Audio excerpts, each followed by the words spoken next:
लोहगड महादेव मंदिर आणि इथे खूप धुकं आहे आणि वातावरण एकदम वारा आहे, त्यामुळे चालणंच मुश्किल आहे डायरेक्ट.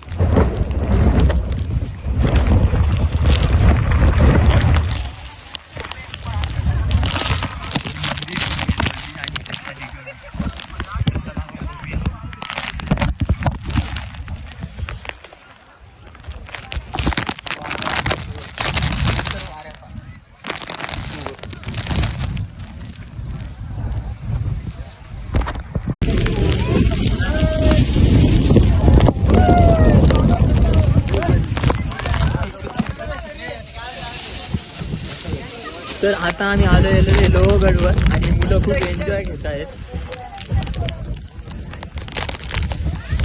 खूप धुकं आहे त्यामुळे व्यवस्थित दिसत नाही, बट मजा येऊ राहिली.